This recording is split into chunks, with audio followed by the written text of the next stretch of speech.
So at this time, we'll be witnessing a praise and worship song to be led by our Cebu Music Ministry. So let's welcome them with a big round of applause.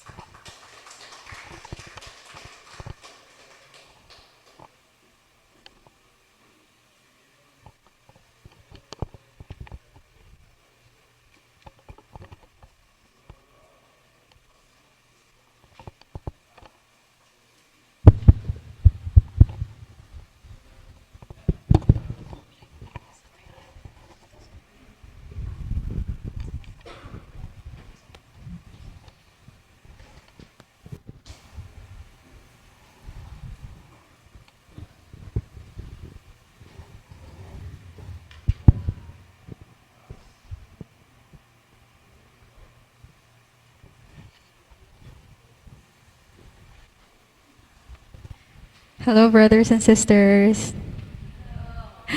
When we sing our praise and worship, let us all stand and rejoice with our heavenly parents, our true parents, and our Lord Jesus Christ, okay?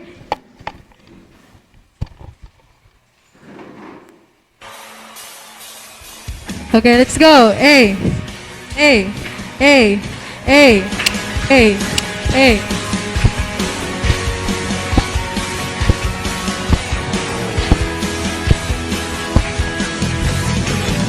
Lay my life down at your feet, 'cause you're only one I need. I turn to you and you are always there. Sometimes it's you I seek. I put you first, that's all I need. I humble what I am, all to you. one way. Jesus, you're the only one that I could live for. One way, Jesus, you're the only one that I could live for.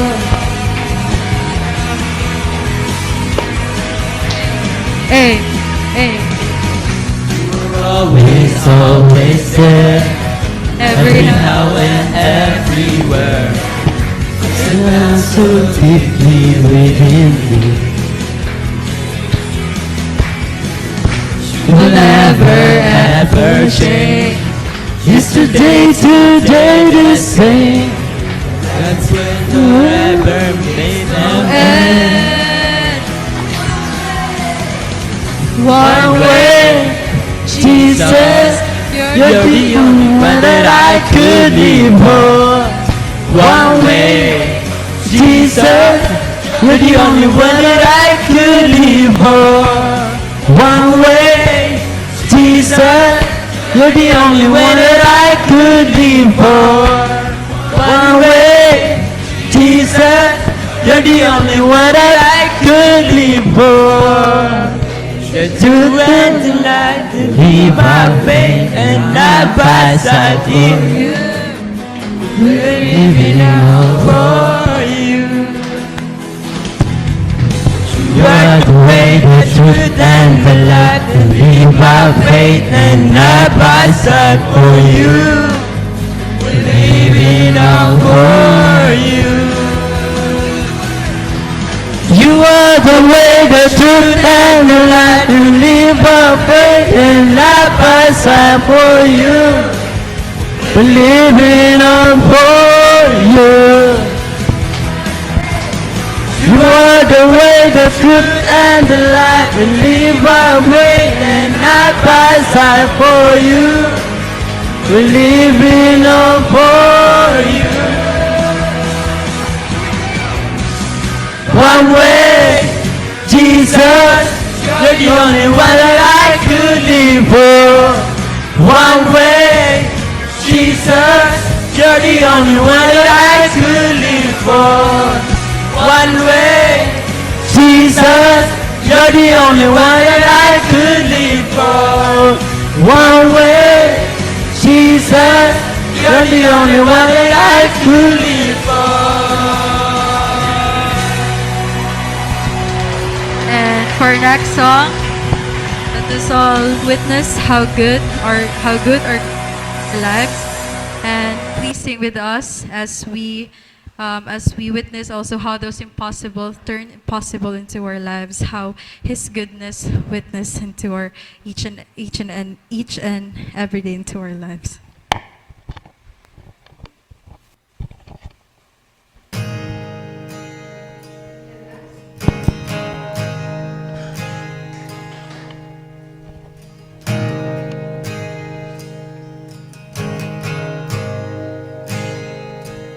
I love you, Lord,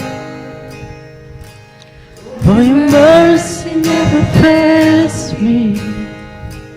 And all my days I've been held in your hands. From the moment that I wake up until I lay my head, oh, I will sing all the goodness of God. And all my life you have been faithful. And all my life you have been so good. With every breath that I am able, oh, I will sing of the goodness of God. Love your voice. You have led me through the fire and the darkest night. You are close like no other. I know you as a father. I've known you as a friend. I have lived in the goodness of God. And all my life you have been faithful. And all my life you have been so good. With every breath that I am able, oh, I will sing of the goodness of God. Your goodness is running after, it's running after me. Your goodness is running after, it's running after me. When life lay down, I surrender now. I gave you everything. Your goodness is running after, it's running after me. Your goodness is running after, it's running after me. Your goodness is running after, it's running after me. Life lay down and surrender now. I give you everything. Your goodness is running after, it's running after me.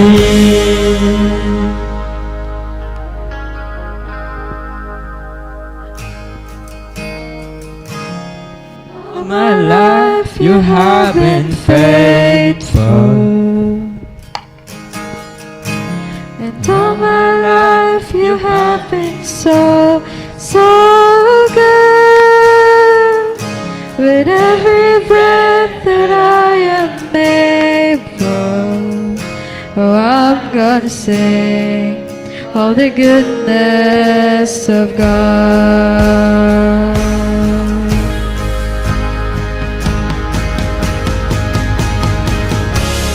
All my life you have been faithful. And All my life you have been so good.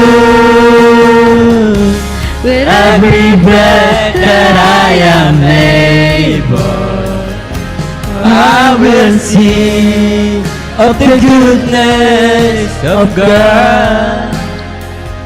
And I will sing of the goodness of God.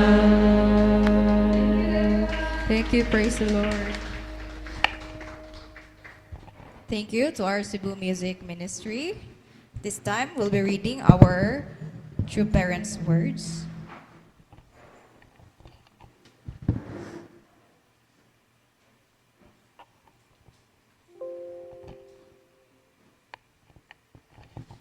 Our True Parents' words, cultivating the good.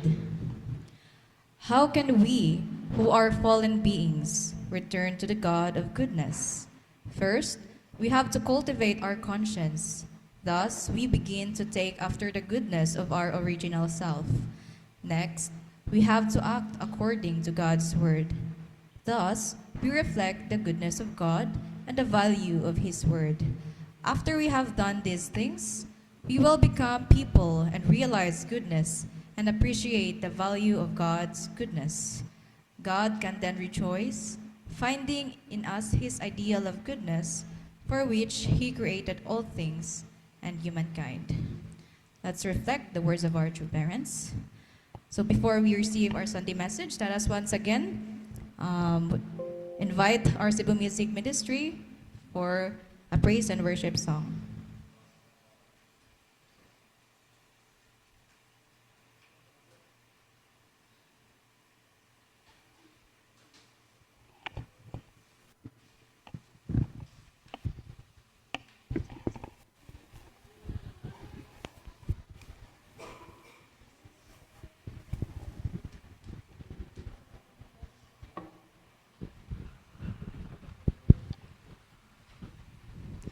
So everyone, let us sing.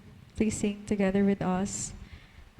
And let us feel the divine presence of the Lord with us in our hall for today.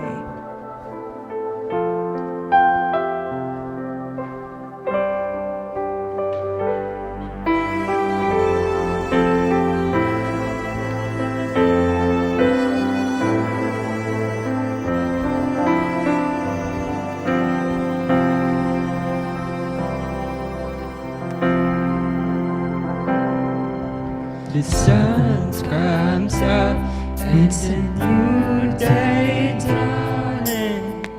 It's time to sing your song again. Whatever it was and whatever lies before me, let me be singing with the evening's gone.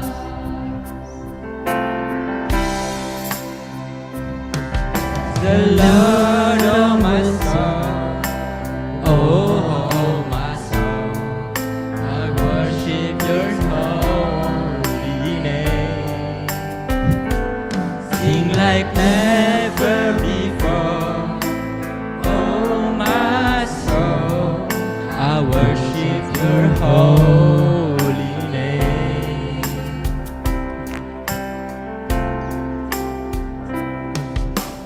Rich in love and your soul to anchor. Your name is great and your heart is kind. With all your goodness I will sing on singing.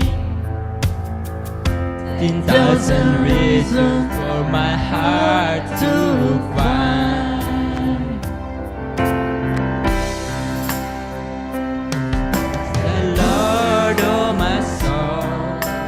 Oh my soul, I worship your holy name. Sing like never before.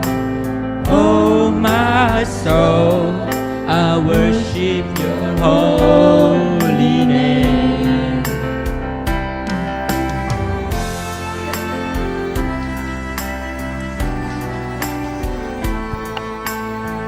Thank you so much to our Cebu Music Ministry. Now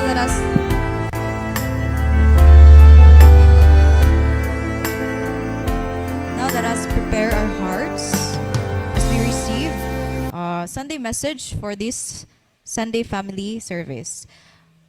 So let's welcome our church pastor of Cebu Family Church, Reverend Angelito Kainday.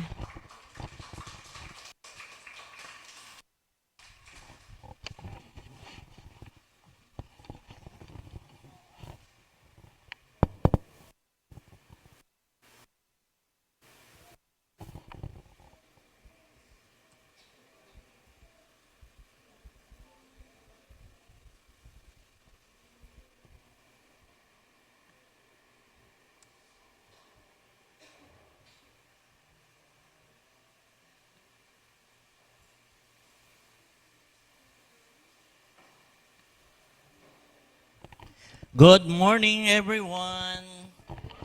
Magandang umaga po sa lahat.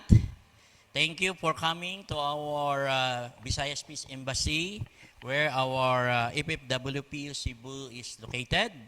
So, this is the first day of the week. So, we hope we can have a great day ahead of us, my dear brothers and sisters. And first of all, let's give round of applause to the students of Tito for joining. Marami pong salamat. You respond nyo sa invitation ni Tito. So I hope you will learn something, no? From my sermon. So welcome to FFWPU Visayas family where true love begins. And ano din tayo? Before I proceed, so naka-live din tayo online. So my dear brothers and sisters, blessed families, brothers and sisters in online, good morning everyone there in online. Good morning. Thank you for joining our family Sunday service. Okay? So my topic, my sermon for this Sunday, my dear brothers and sisters, is about cultivating the good. So, gaano ka-importante na we need to cultivate goodness. Yeah? If we want to experience lasting joy and happiness in our lives, napaka-importante na sa bawat tao, we need to cultivate what is good. No? Kasi if we always cultivate the goodness in our lives, then ang maibibigay niya sa iyong balik pag kinultivate mo kung ano ang maganda, ano yung mabuti is eternal life, joy, happiness, and meaningful life. Right? So magkakaroon ng magandang direction, magkakaroon ng magandang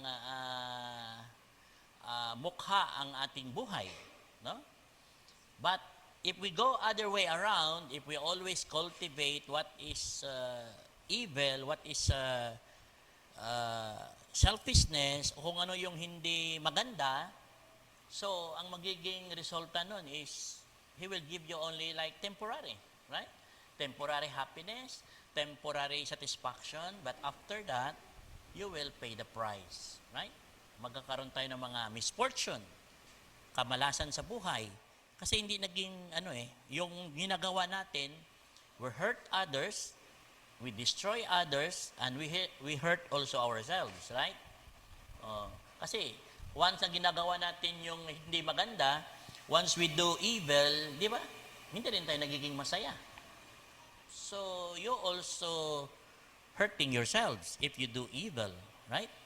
So gaano ka-importante to cultivate the good in our lives, my dear brothers and sisters. Sabi nga nila, goodness requires effort. No?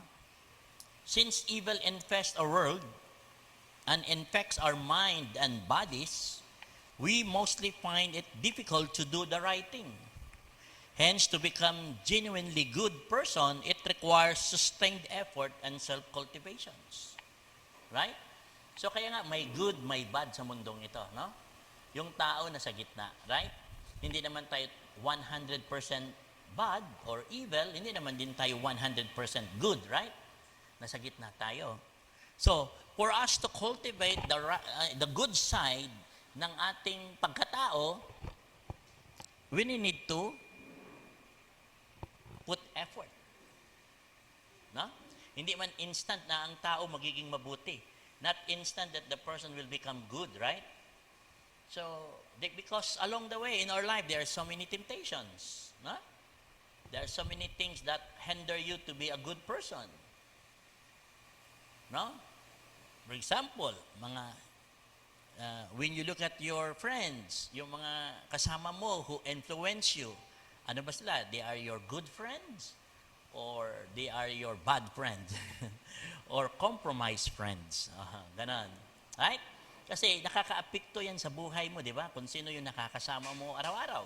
Sino yung nakakausap mo. Sino yung nadidil mo sa buhay. So, napaka-importante. No? So, for us to cultivate the good in us, we need effort. Kaya't ang pagiging tunay na mabuting tao ay nangangailangan ng tuloy-tuloy na pagsasanay sa sariling pagkatao. Kaya tayo mga Pilipino, di ba, there is a saying na madaling maging tao, pero mahirap magpagkatao. Kaya yun ang dapat natin sagutin sa ating buhay, my dear brothers and sisters, right? Yan palagi ang sinasabi sa atin ng ating mga ninuno, ng ating mga ancestors. Yan ang reminders. Paano kaya magpakatao? Paano maging true person? So, one way is we need to cultivate the good in us. Isa yun.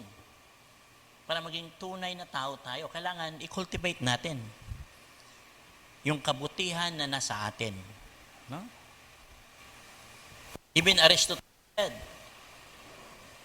cultivating good character is like learning an art or as a skill.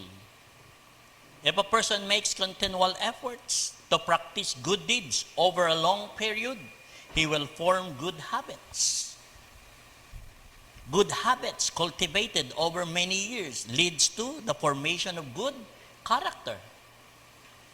The human spirit is like a field that must be sowed, cultivated and weeded every day if it is to bear a good crop. Sabi ni Aristotle na ang paglinang ng mabuting ugali ay tulad ng pagkatuto ng isang sining o kasanayan. Kung ang isang tao ay patuloy na magsisikap na gumawa ng mga mabubuting gawa sa mahabang panahon, siya ay makakabuo ng mabuting gawi. Ang mabuting gawi na pinagyaman sa loob ng maraming taon ay nagbubunga ng mabuting pagkatao.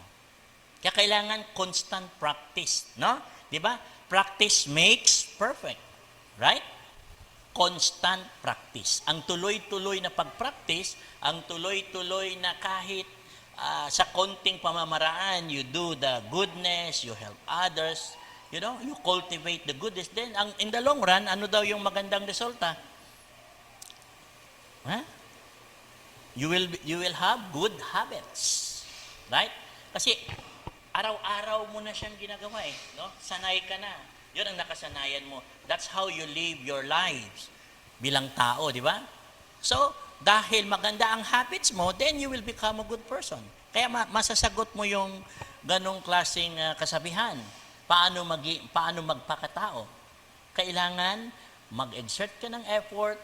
Let's practice consistently para magkaroon tayo ng magandang habit, good habits, and then you will become a good person.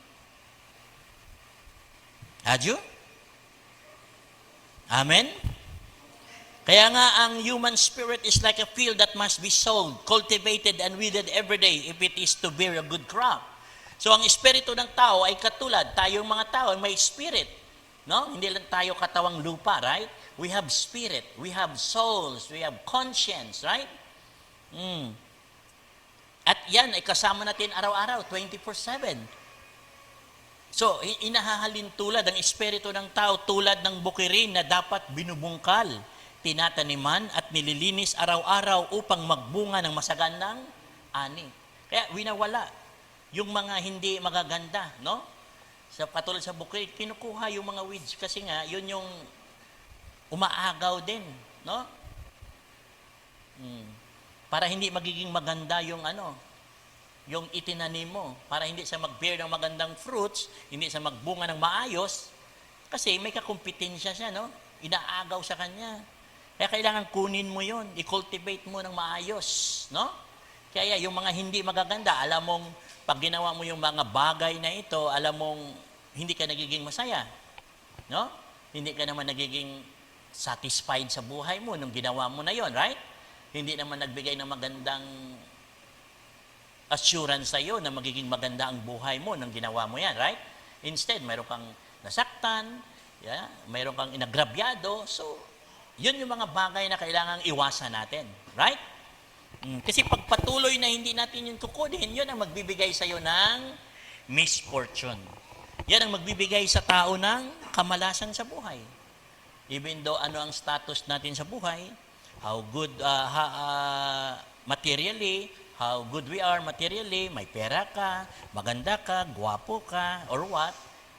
Pero hindi yun sapat na ganun lang ang buhay, right?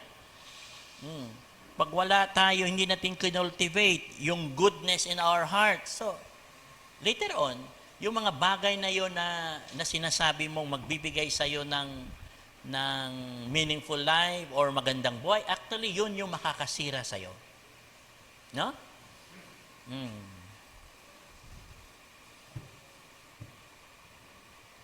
Kaya kung ang mga tao ay hindi naglalaan ng panahon sa kabutihan at pinapayagan ang maliliit na pagkakamali, small faults, kalaunan ay mabubuo ang masamang gawi na unti-unting tumitibay. Kaya't ang kabutihan ay nagbubunga ng kabutihan, samantalang ang kasamaan ay nagbubunga ng kasamaan. So kaya if we don't pay attention to goodness and tolerate small faults, then ano ang ma-develop daw? Bad habits. Then your life will be ruined. Your life will not be meaningful, joyful. Our life will not be happy, right? Kasi nga, bad habits produce bad result, bad attitude. So, ang lahat ng masama, hindi naman ang masama nagbubunga ng mabuti, tama? Right, my dear brothers and sisters? Hindi naman siya nagbubunga ng mabuti ang masama. Ang masama, nagbubunga, nagdudulot ng hindi maganda sa tao, sa iyong pagkatao. So, kaya nga tayong mga Pilipino, no, we are again reminded by our ancestors, di ba? Lahat ng bagay na malaki nagsisimula sa maliit, right?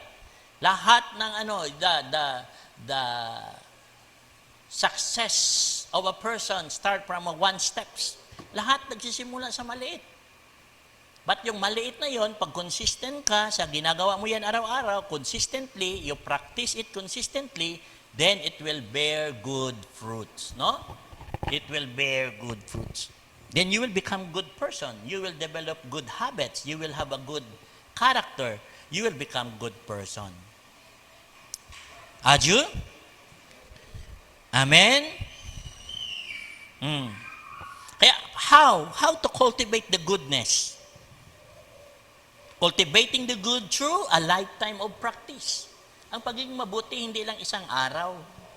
Right? Ang pagiging mabuti, hindi lang for 20 years. Aju?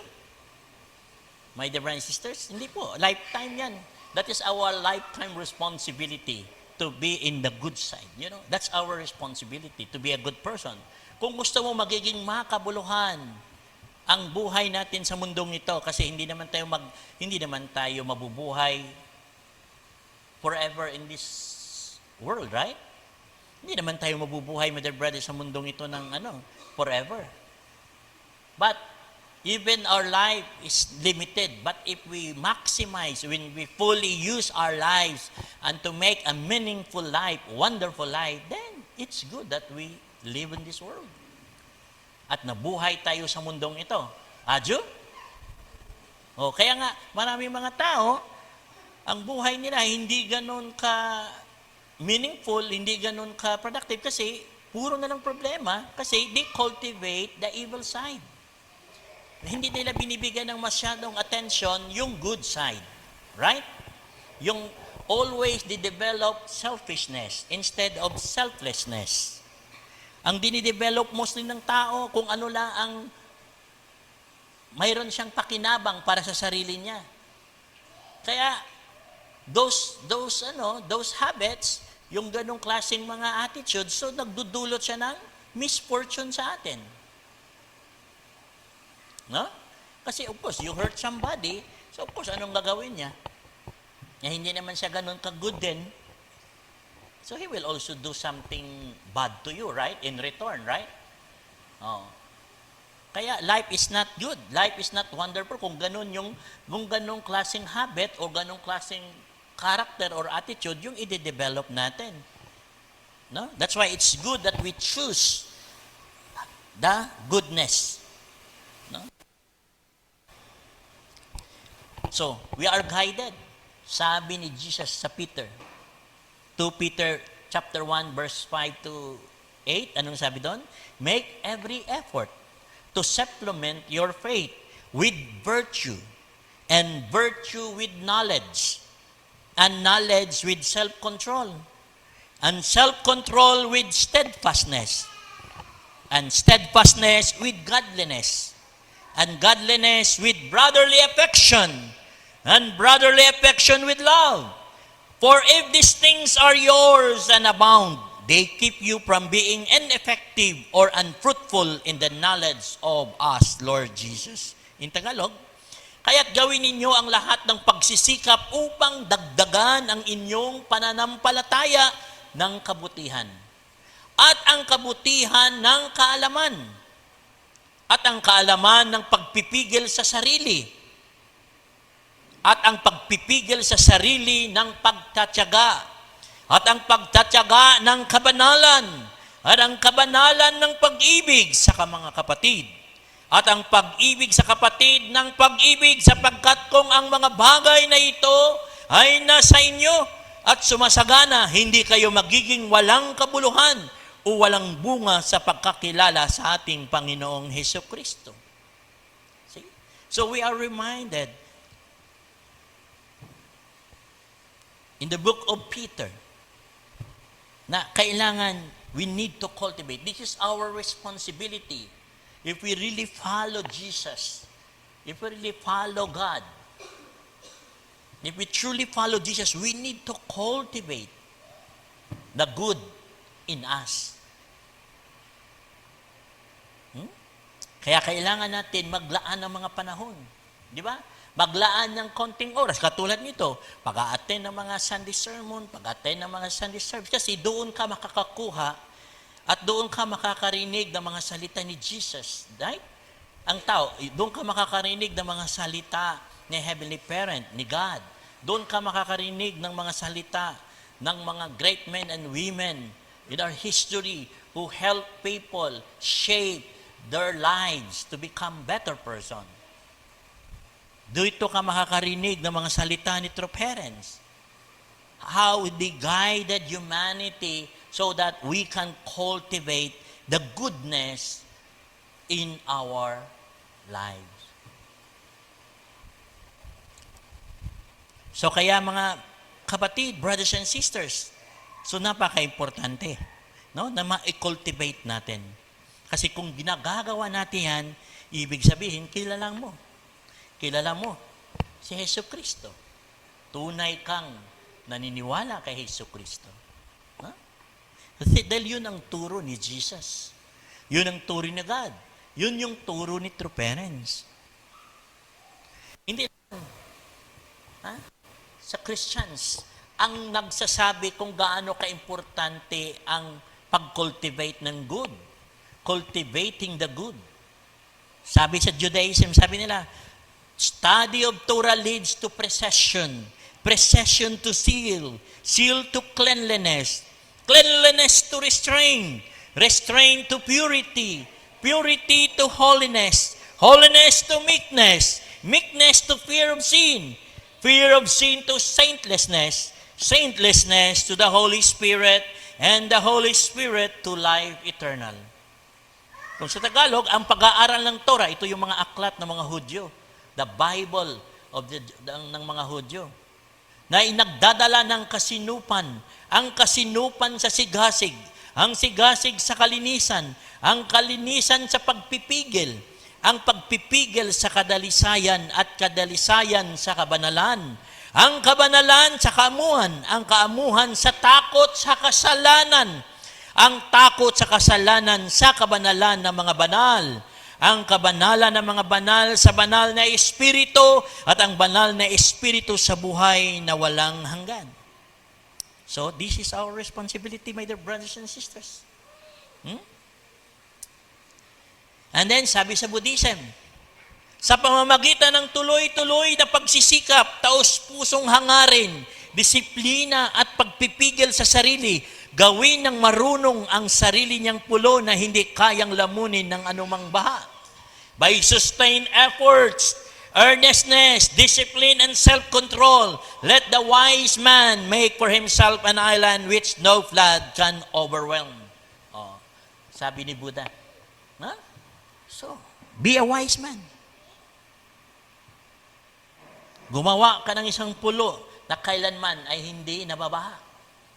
No? Hindi ka naaapektuhan. Hindi ka na i-impluensyahan ng hindi maganda. No? Paano yun mangyayari? Dapat tuloy-tuloy na pagsisikap.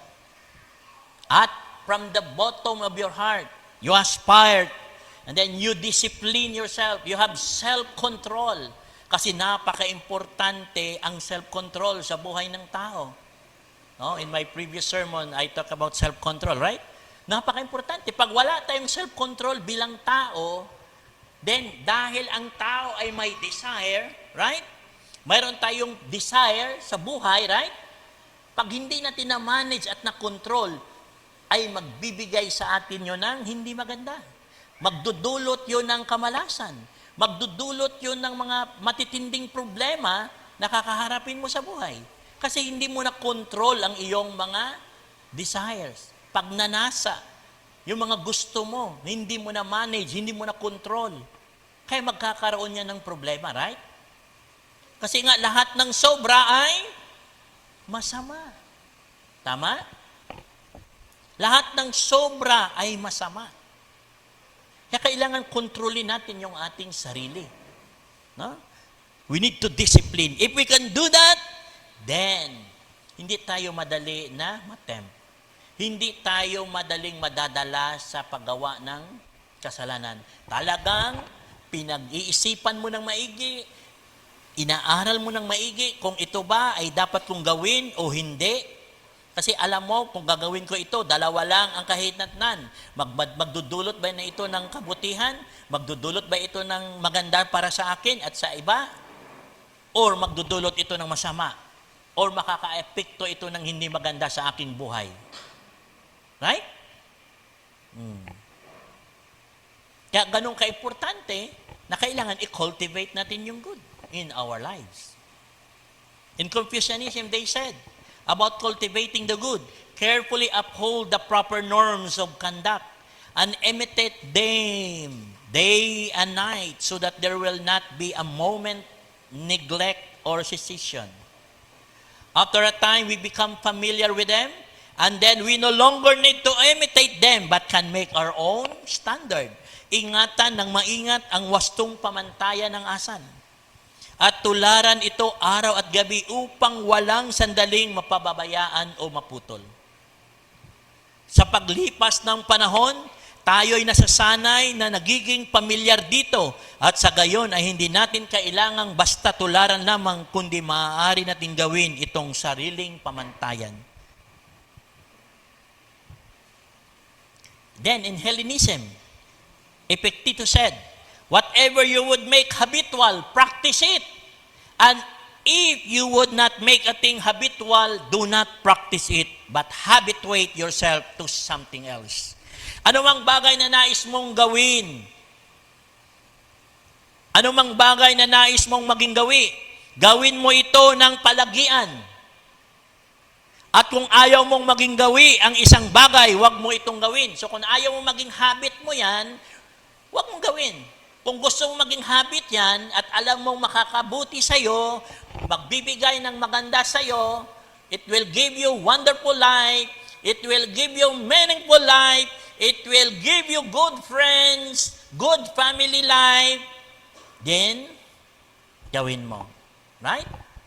Pero kung alam mong hindi yan nakakabuti sa'yo, hindi yan nakakabuti para sa kinabukasan mo, in your future life, hindi yan nakakabuti sa ibang tao, lalong-lalo na hindi yan nakakabuti para sa sarili mo, then huwag mong gawin, sabi niya.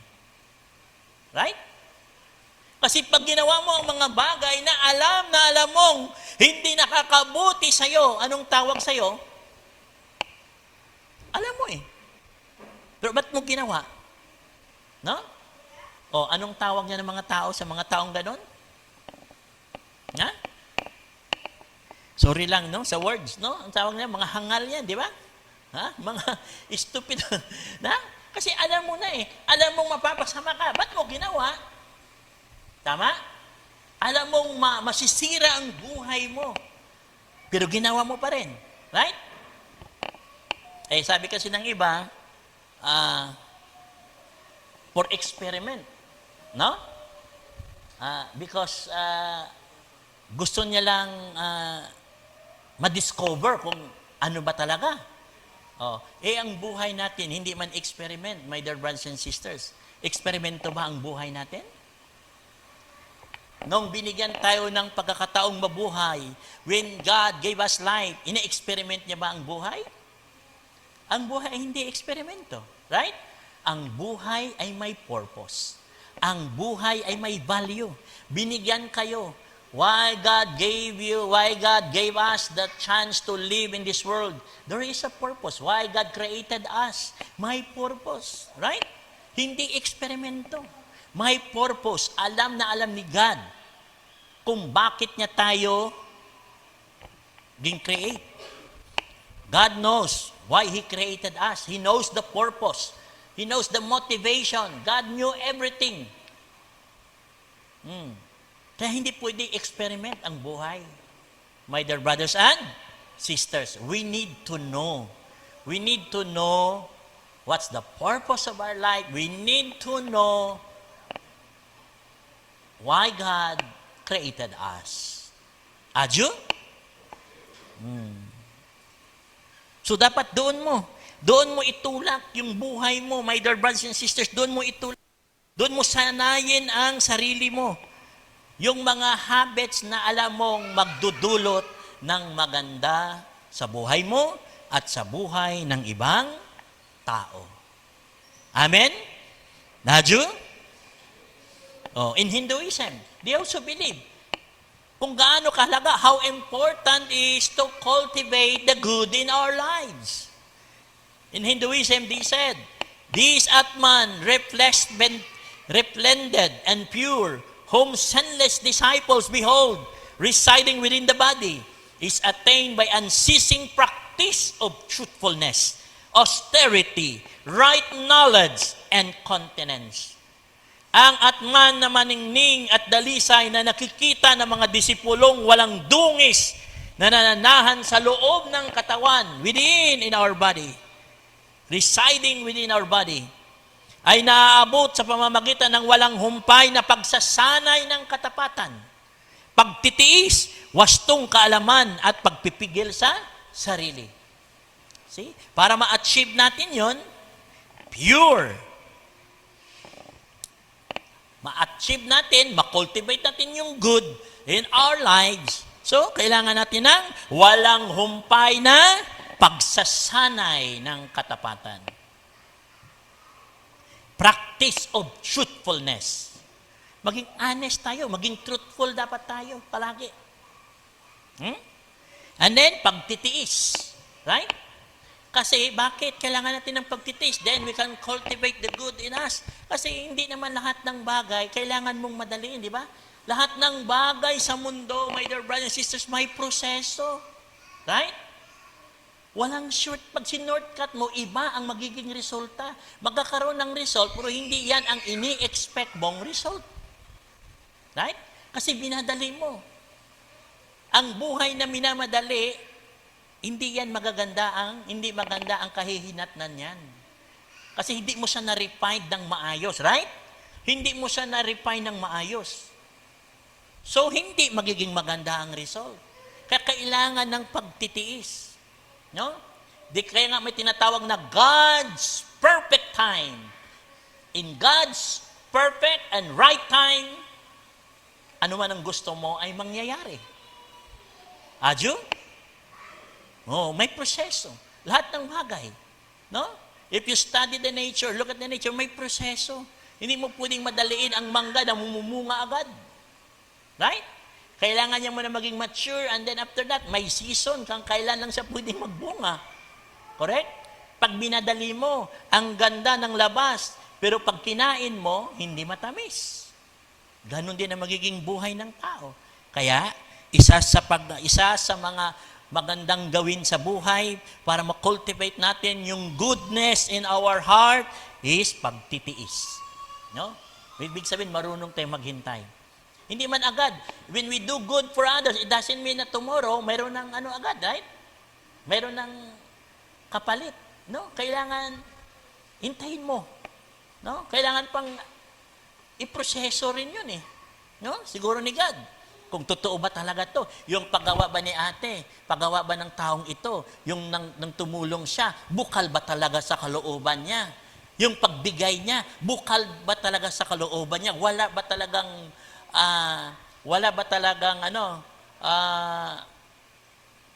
paghihintay ng anumang kapalit? Right? Wala bang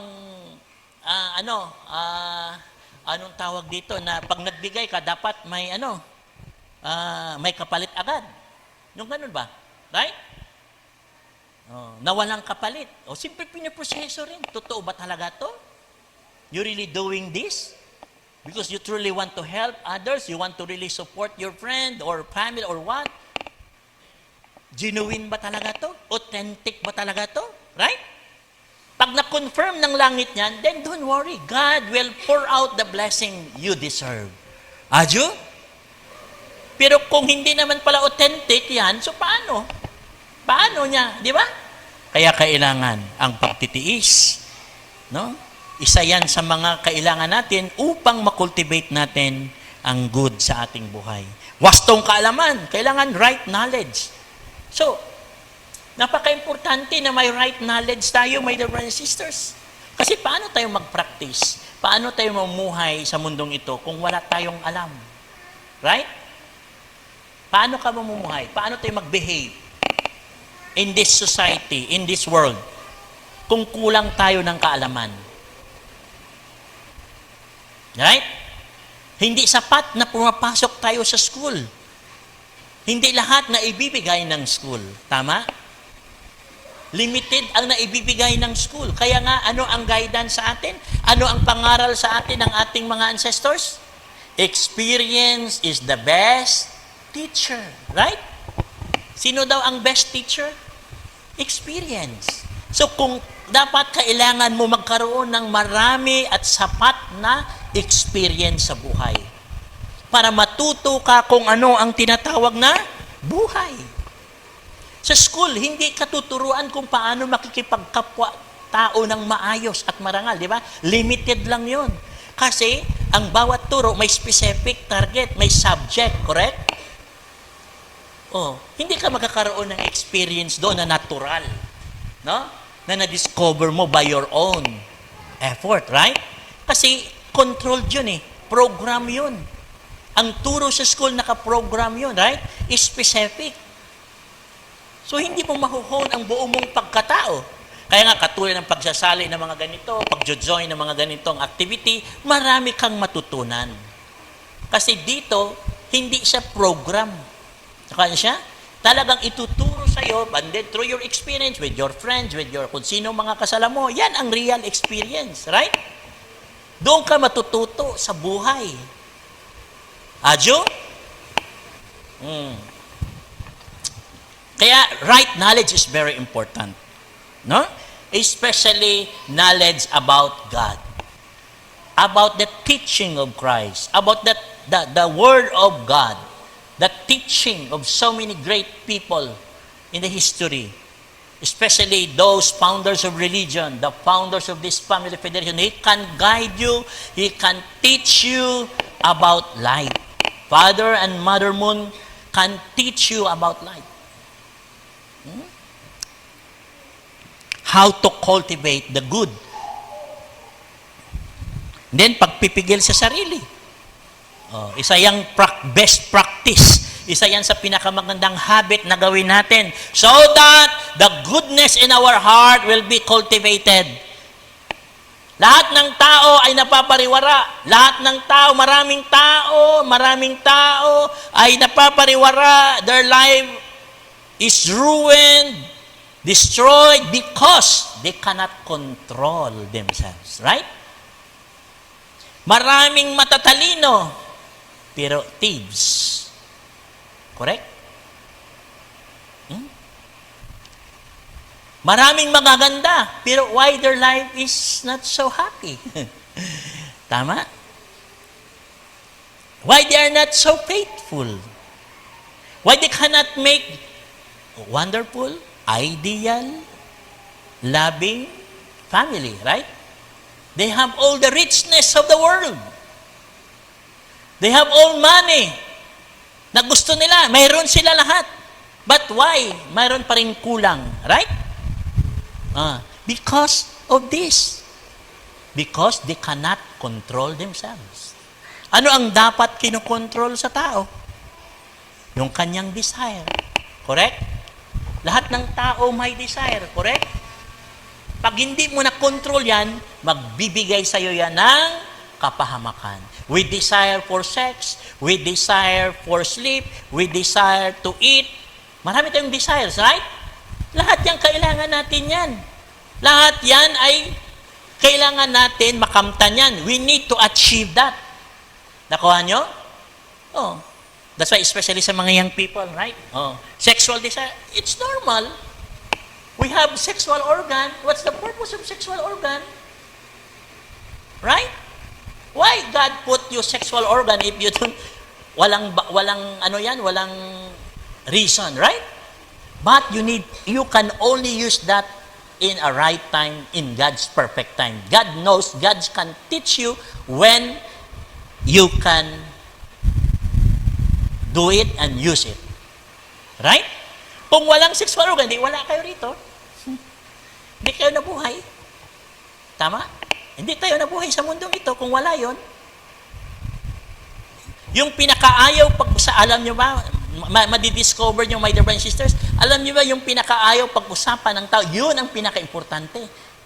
You know? Yung sinasabi nilang pinandidiran, actually yun ang pinaka-importante. That is the most holy, the most sacred one. And that is also the one that always destroy your life. Right? The rise and fall of civilization. Nasaan? Right? Saan ang deciding factor ng rise and fall ng mga great men and women in history? Or the rise and fall of the civilization, right? Saan? Kung paano mo kontrolin ang sarili mo. How you control yourself. Because once you cannot control yourself, ang mamamayani, ang maglilid sa'yo, your desire, your selfish desire, and then everything will be in trouble. Adyo? Kaya isa sa dapat yung pagtuunan ng sin at naging habit natin bilang tao para ma-cultivate natin ang kabutihan. We can cultivate the good in our heart is to control ourselves. And we can only do that if you always study the Word of God. Adyo? So, about cultivating the good, what's the teaching of the founders of Family Federation, our Father and Mother Moon?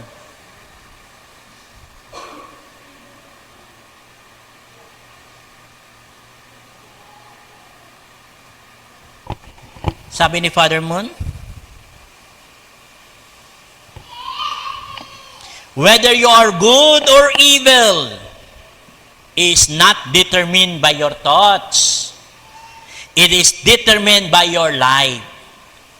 Just knowing in your head what is good does not put you in any relationship with the real world.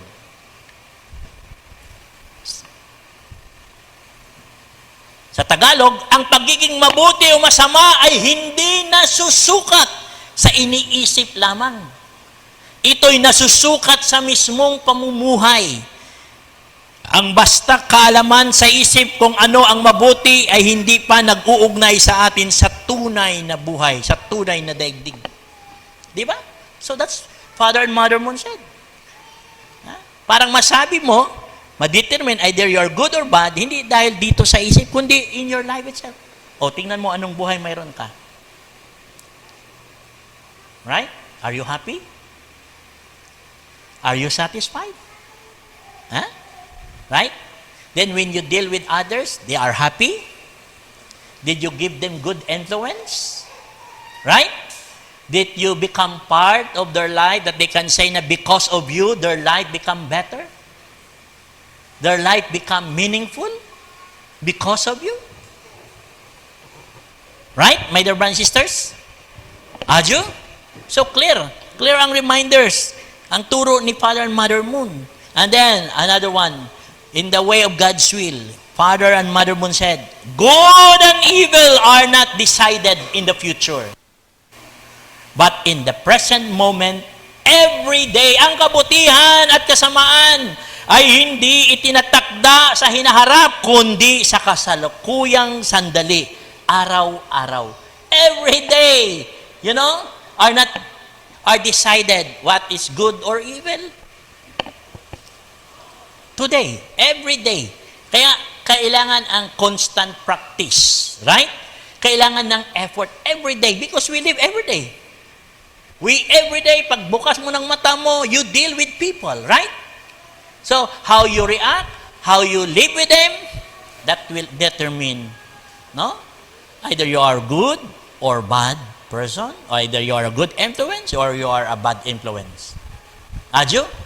Kaya nga, yung sinasabing future, ang future, produkto lang yun ng pang-araw-araw natin na buhay. Accumulation lang yun ng ginagawa natin araw-araw, right? If you want to have a good future, you can start now. Ngayon muna umpisahan. Hindi ibig sabihin, after 10 years now, gaganda ang buhay mo. I don't think so. Kung hindi ka mag-exert ng effort, you don't have a good habits, you don't have a good character, then how can you say that you have a good future? Right? In reality, in real world, what matters the most? Relationship. Right? Relationship. So how can you build good relationship with others? So that's why napaka-importante na i-cultivate yung goodness so that we know how to build good relationship with others. If we know how to build good relationship with others, we know how to relate well with others, then our life is secured. Life is beautiful. Our life is wonderful. Our life is meaningful. Right? A joyful and a happy life. People na lahat ng taong palagi mo makaharap siguro, they will be grateful to you, they will be thankful to you because of you, yung buhay nila gumanda, umayos, dahil sa pangaral mo, dahil sa sinabi mo, dahil sa ginawa mo, parang ganun. Right?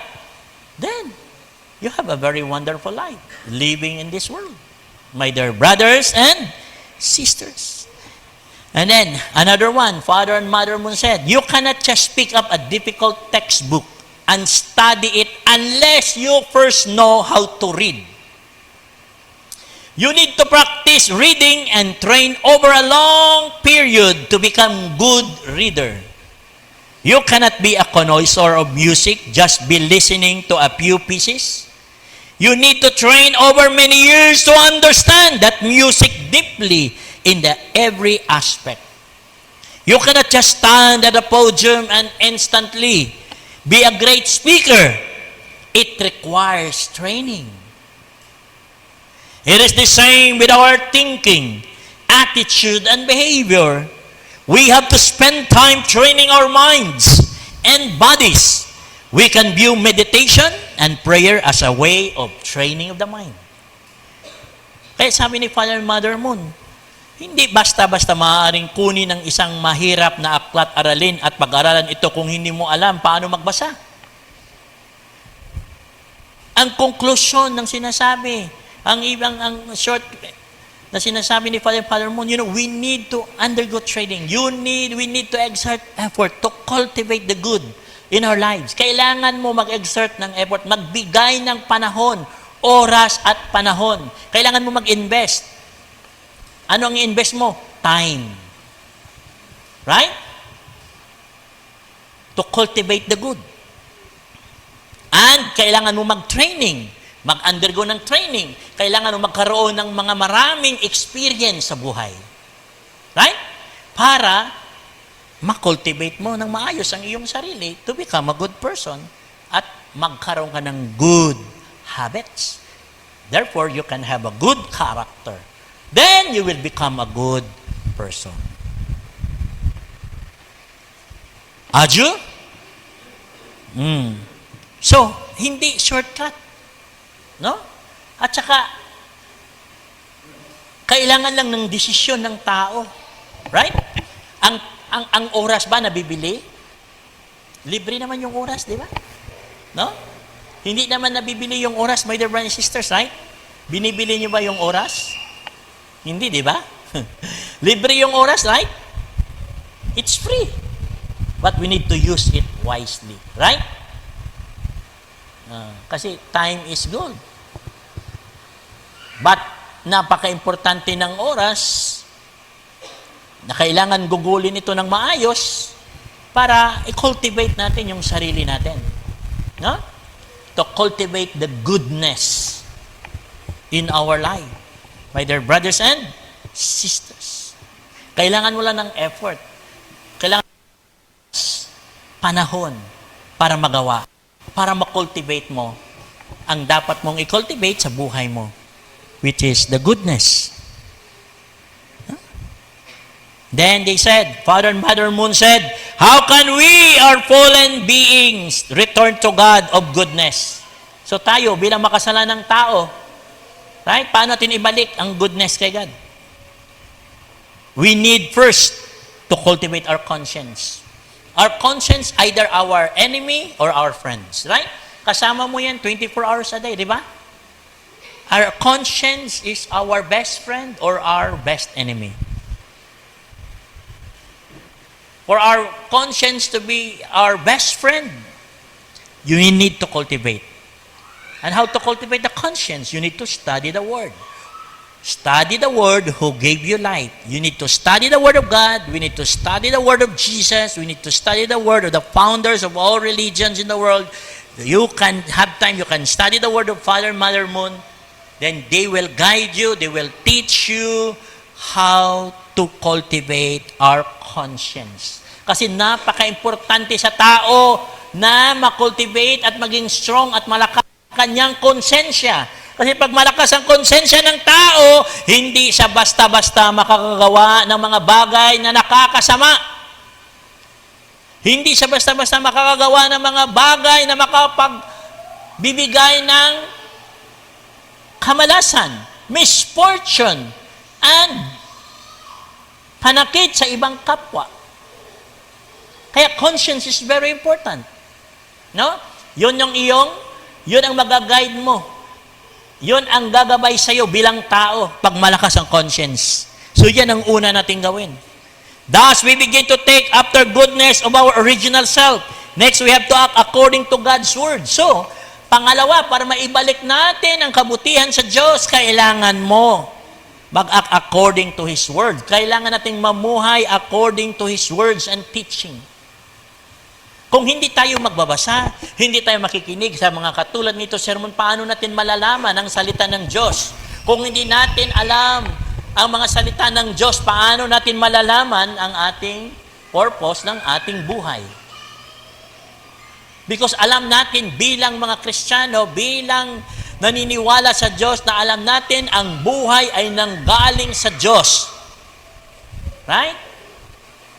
So siya ang nakakaalam kung bakit tayo binigyan niya ng pagkakataon or binigyan niya tayo ng buhay upang mabuhay sa mundong ito. Siya ang nakakaalam. Right? Kaya napaka-importante, my dear brothers and sisters, to study the Word of God. Thus we reflect the goodness of God and the value of His Word. After we have done these things, we will become people who realize goodness and appreciate the value of God's goodness. God then can then rejoice, finding in us His ideal of goodness for which He created all things and humankind. Kaya, pag nagawa natin yon, then ang una na magiging masaya once we cultivate the good in our lives, si God. Kasi yun ang gustong makita ni Heavenly Parent.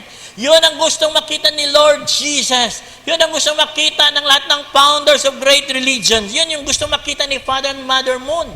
Na you will have a better life. Na magkaroon ka ng magandang buhay. Ng buhay na naaayon sa kalooban ng Diyos. Buhay na iyong kayang ipagmalaki at ipamana sa iyong susunod na generation. Adyo? Akala ng mga tao, ang minamana pera lang.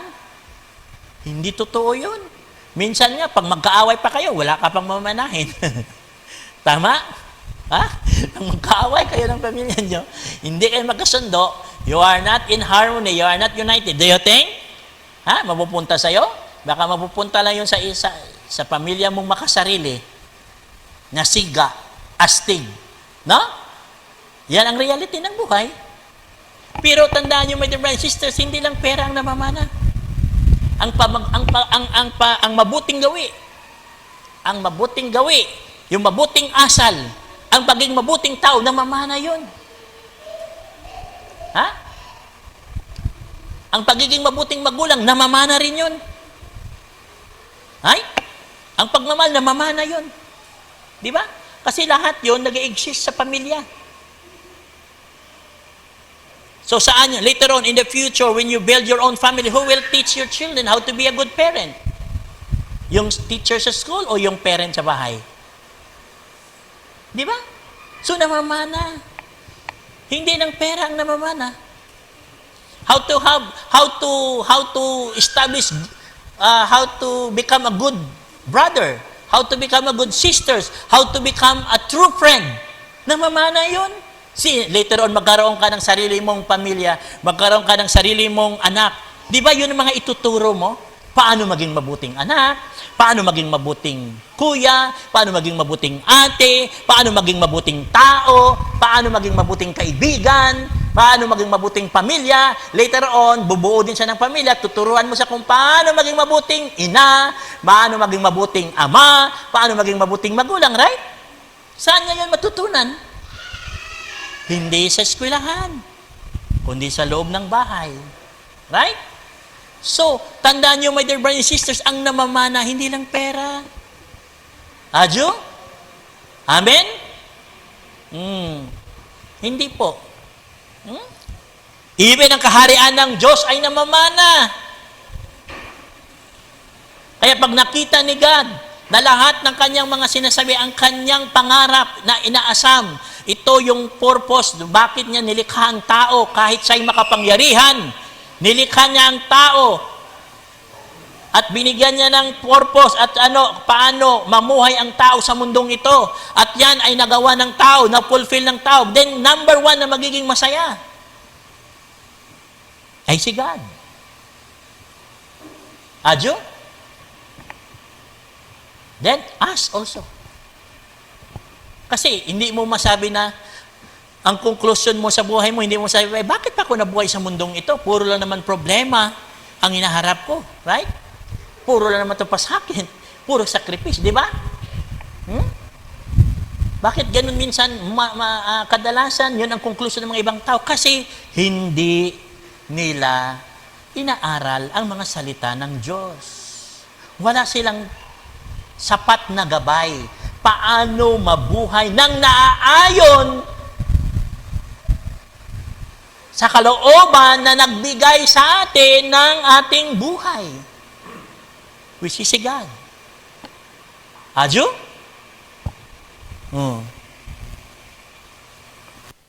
Kaya, number one na magiging masasabi ni Father and Mother Moon, if we cultivate the good, number one na maging happy, si God.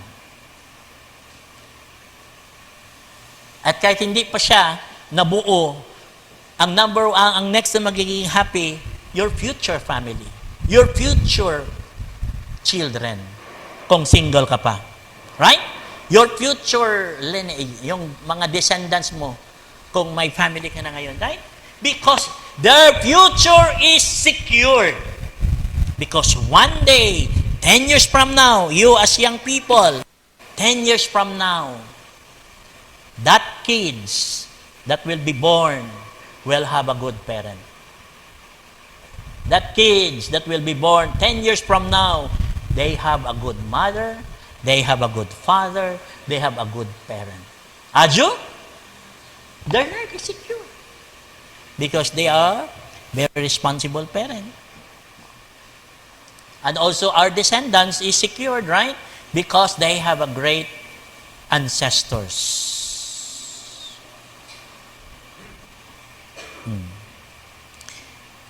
That's why, my dear brothers and sisters, Father and Mother Moon reminds us that because the propensity of evil is highly developed in this world, we must be actively engaged in efforts to do good, as even simple neglect can lead to our downfall. That's why sabi ni Father and Father Moon, paalala niya, na dahil ang hilig sa kasamaan ay malalim na nakaugat sa mga taong nagkasala, kinakailangan nating maging aktibo at masigasig sa paggawa ng mabuti, sapagkat hindi kahit simpleng pagpapabaya ay maaaring magdala sa atin ng kapahamakan at pagbagsak. So yun ang palaala ni Mother and Mother Moon sa atin, my dear brothers and sisters. No? Huwag tayong maging negligence sa buhay. Adyo, simple mistake, your life will be ruined. Right? Kaya dapat talaga may knowledge ka, may sapat kang kaalaman pagdating sa buhay. Kasi hindi man pwede rewind ang buhay. Right? Right? Hindi pwede rewind. Hindi pwede ka tulad exam na kung mabagsak ka, pwede ka lang babalik. Ang buhay is not like that. My dear brothers and sisters, correct? Dadaan ka sa matinding indemnity, repentance, forgive. Pero hindi iyan sapat. Life will be completely different pag hindi mo talaga inumpisahan ng tama. Adyo? Amen? Kaya that's how important, my dear brothers and sisters, to cultivate the good. We choose to be good. Let's cultivate it. Ano lang kailangan natin? Effort, time, consistent practice. Yun lang kailangan natin so that we can cultivate the goodness in our lives. Kaya conclusion natin sa sermon, my dear brothers and sisters, goodness is not a sudden victory, but a seed that must be nurtured every day.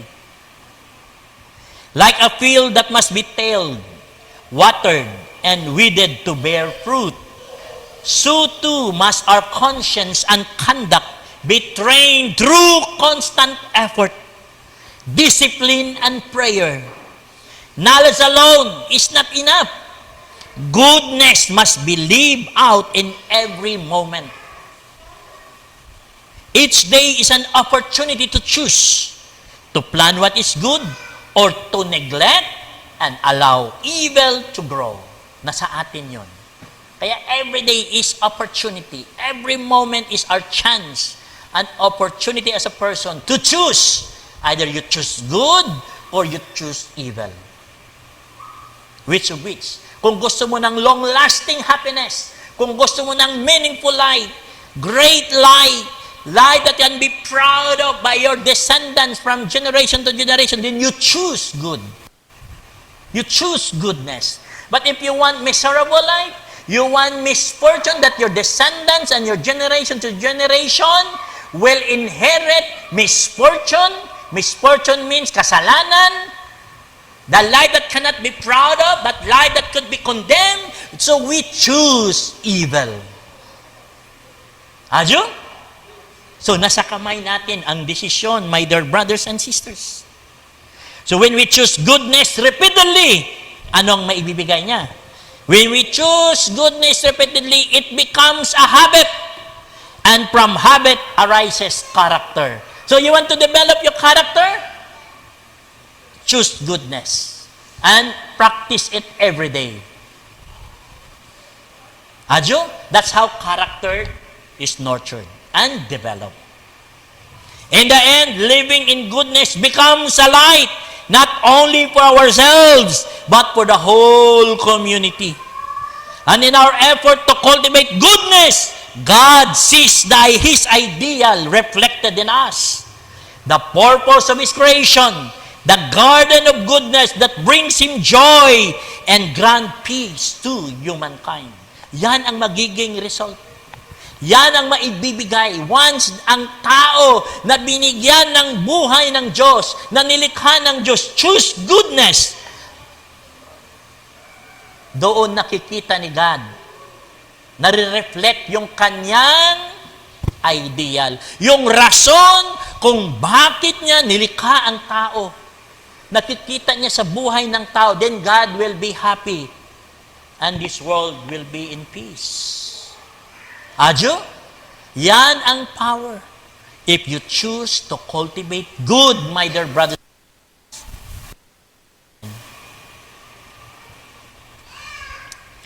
Yan. Sa Tagalog, ang kabutihan ay hindi isang biglaang tagumpay, kundi isang binhi na kailangan alagaan araw-araw. Tulad ng bukirin na dapat bungkalin, diligan, at linisin upang magbunga. Gayon din ang ating budhi, conscience, at asal. Kailangan ng tuloy-tuloy na pagsasanay, pagpipigil at panalangin. Hindi sapat ang karunungan o kaalaman lamang. Ang kabutihan ay kailangang isabuhay sa bawat sandali. Ang bawat araw ay pagkakataon upang pumili, magtanim ng mabuti o magpabaya sa masama. Kapag pinili natin ang kabutihan ng paulit-ulit, ito'y nagiging ugali. At mula sa ugali ay nabubuo ang karakter.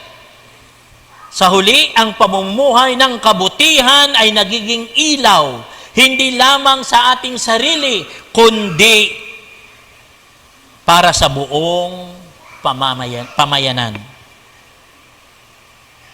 At sa ating pagsisikap na linangin ang kabutihan, nakikita ng Diyos ang kanyang ideal sa atin.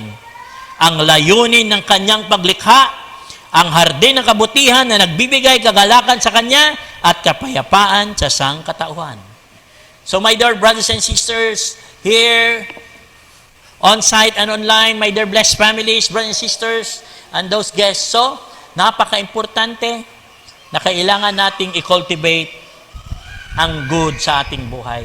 Ito yung gustong iparating ni Heavenly Parent, ni Lord Jesus, ni True Father, ni Father and Mother Moon.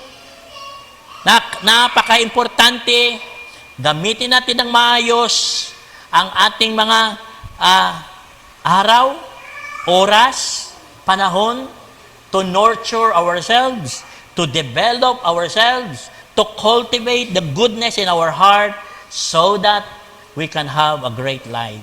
We have a meaningful life, a life that can be proud of. Na buhay na maipagmamalaki ng iyong pamilya, ng iyong kaibigan, ng iyong kakilala, buhay na kayang ipagmamalaki ng iyong future generation. That's the power of cultivating the good in our lives, my dear brothers and sisters. So let's give round of applause. All glory and victory to our Heavenly Parent and to parents and to our Holy Mother hand. So may I request everyone to please stand.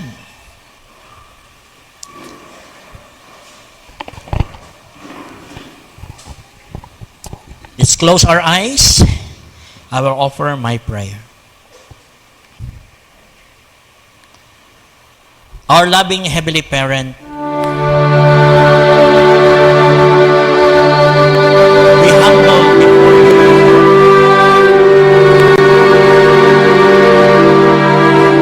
offer our gratitude for today. We gather here as family, loving Heavenly Parent, Lord Jesus, Father, Mother. In this first day of the week, we receive your love through your words. Once again, we are reminded, ipinapaalala mo sa amin,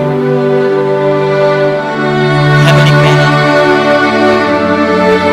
how important to cultivate goodness in our heart.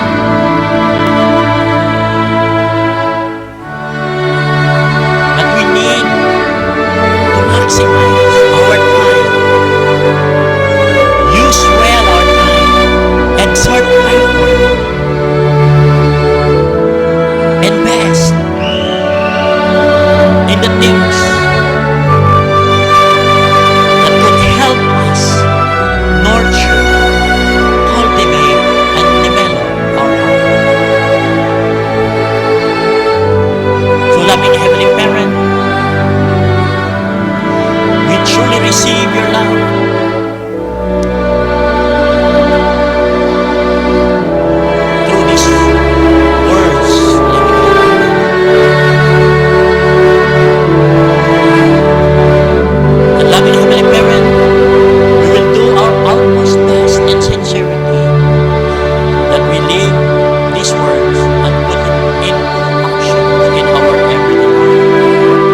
So loving Heavenly Parent, we surrender everything to you, and we humble, and we offer our eternal gratitude to you, loving Heavenly Parent.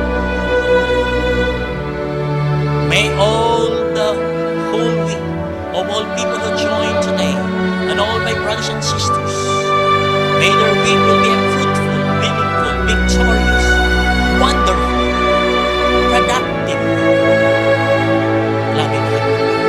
Bless them, answer all their prayers, their wishes and desires. Thank you so much for everything. In attendance, our report is in my name, ang hinituin na best family. In the name of Lord Jesus Christ and our Father God. Amen. Okay, let's give round of applause to our heavenly parents, to our Lord Jesus, and to our Father and Mother Moon. Happy Sunday, everyone.